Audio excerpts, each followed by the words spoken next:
Като цяло супер заледено. Стигнах до езерото и сега се връщам.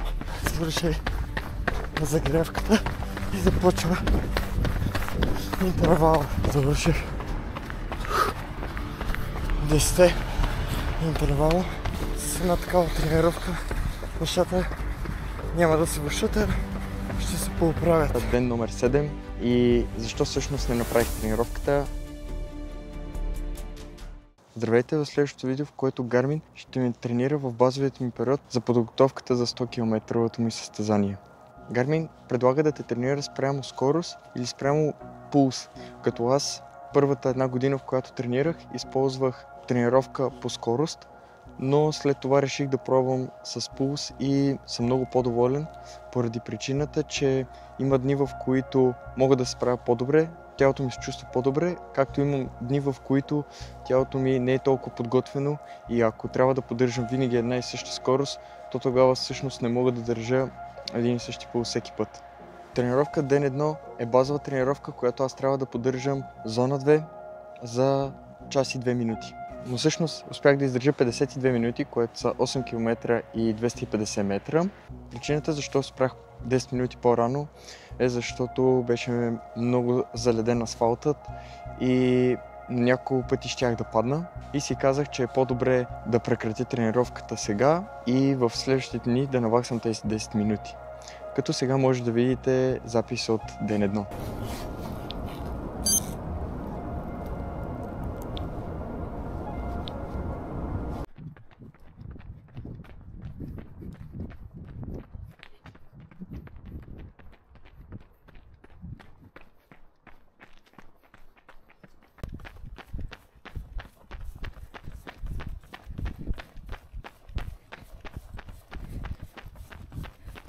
Втори километър и половина, средна скорост 6,10. Като цяло супер заледено, но не мога да засиля супер много заради този лед, но гледам да държа поне ниска зона 2.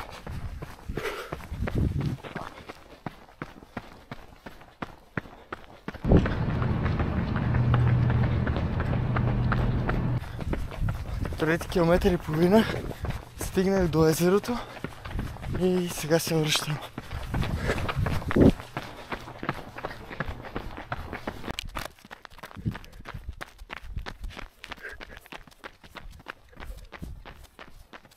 Шест километър и половина с 6,23 стигнах до началото на езерото.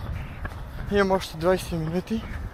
Ще въртам пак по пътя и сме готови за днес. Тренировката ни за ден 2 е анаеробна, като тя ще се състои от 15 минути загрявка, след което от 10 интервала, като между тях имаме 3 минути почивка, а след първите 5 интервала ще има 5 минутна почивка, за да се подготвим за следващите 5. И накрая завършва с 10 минути кулдаун. Като сега ще покажа как протече ден 2 при мен. Добро утро! Километър и 600 с 5,39 среден пейс. Като цяло в момента още загрявам и след това започват интервалите.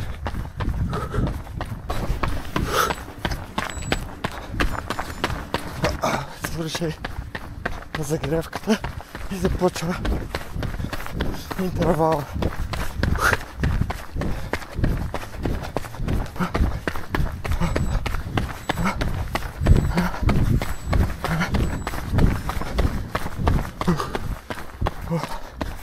Свърши интервал сега. 3 минути почивка и поспак. Почвам по пети интервал.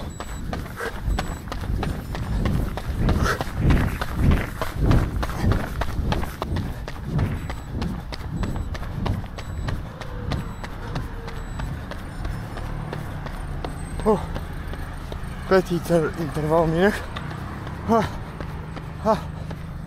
И сега 5 минути почивка. Малко повече.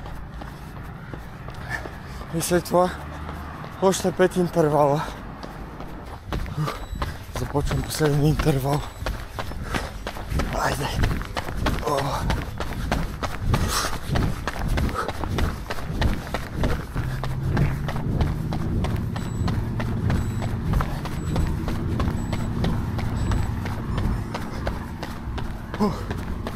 И накрая завърших 10 интервала. И сега 10 минути, зона 2. Бягане, малко да odpoчине тялото преди да спра. Ден 3 пак беше базова тренировка в зона 2, която трябваше да бъде 33 минути, но реших да наваксам 10 минути, които не ги направих в ден 1 и затова реших да направя 43 минутна тренировка. Като цяло чувствах леко уморен от тренировката миналия ден, но успях да се справя с тази тренировка и може да видите кадри от този ден. Сега съм на първи километър с среден пейс 5.38 и се чувствам добре. Има лека умора в краката от вчера, но с една такава тренировка нещата няма да се вършат, а ще се поуправят. Повечето дните тренировка мина. Правил съм 4 км и половина със средна скорост 5.35. Като цяло добре се чувствам. Има лека болка, в пръстите особено, но това са от интервалите.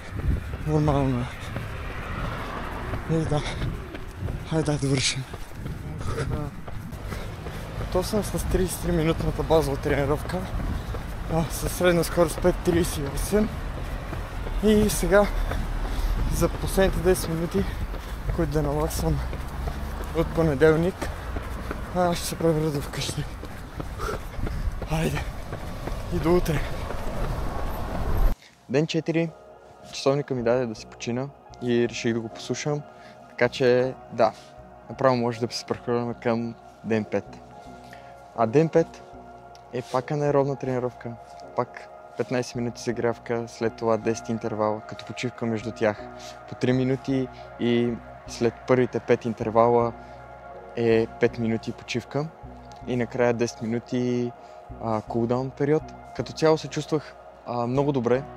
Определено тази почивка ми помогна и се справих много по-добре, отколкото от анаеробната тренировка от ден 2. Самите интервали ги направих много по-бързо, може да видите, и бях много доволен като цяло от самата тренировка. Ето кадри от нея.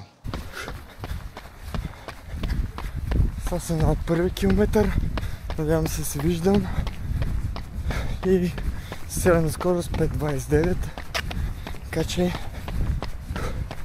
добре с краката. Ще видим как са спринтовете. Стават 10-15 секунди до първи интервал. Загрявката, средна скорост, държах 5.29. Много добре бих казал. Хоп, айде, ще започва. Айде, газ!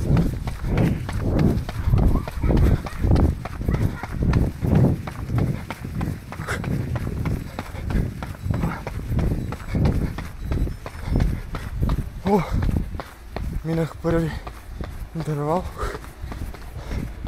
Беше тежък. Определено по-добре, като няма лед на пътя, както беше на миналата анаеробна тренировка.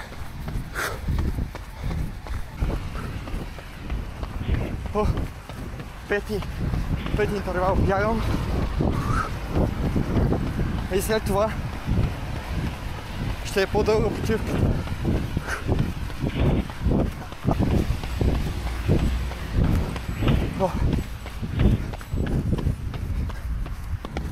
Свърши пети интервал. Сега една по-дълга почивка от 5 минути. Краката са много добре, ама друго си е като няма лед. Много повече мога да засиля. То валя преди да изляза да бягам и пак не е толкова лъзгаво, колкото колкото имаше лед. Да, добре справяме. Направих 8 интервала. Сега почивам след 8-я. Краката вече почват леко да болят, да изтръпват, но останах още 2 интервала. Да, не съм много по-доволен от тренировката, отколкото тази във вторник. Последния интервал. Мале, давам всичките ми сили.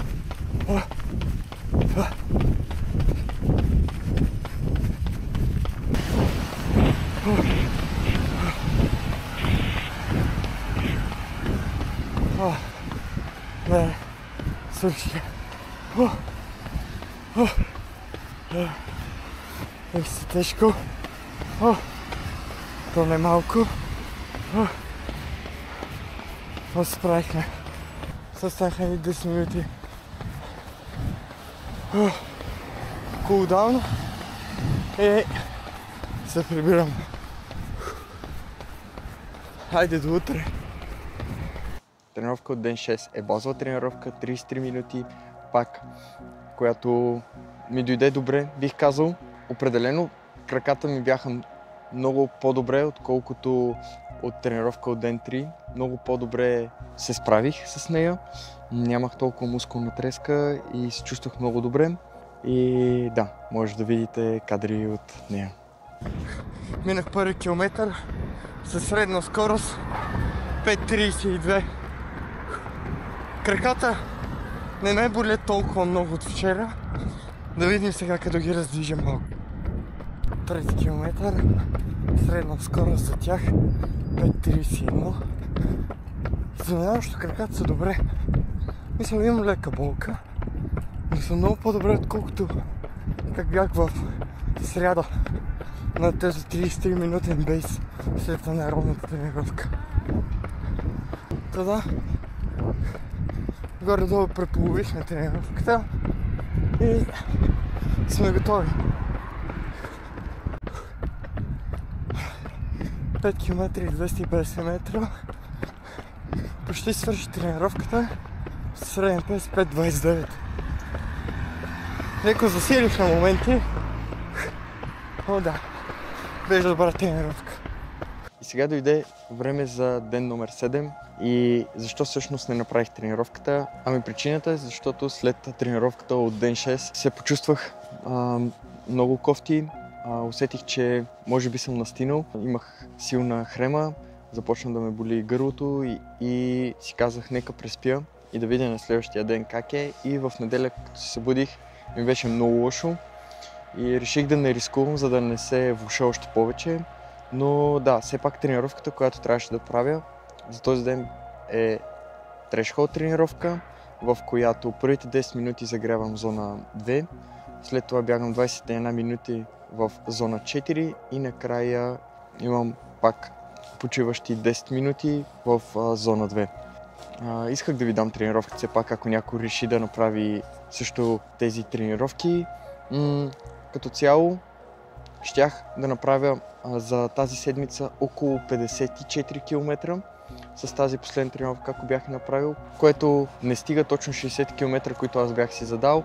Така че аз, честно казано, вече не ги правя толкова тези тренировки, но исках все пак да ви ги покажа, защото има хора, които не знаят точно как да тренират и определено този тип тренировки биха им помогнали, ако ги включат. И ще се радвам да напишете, ако вие решите да ги направите и дали са ви харесали. И да, до следващото видео.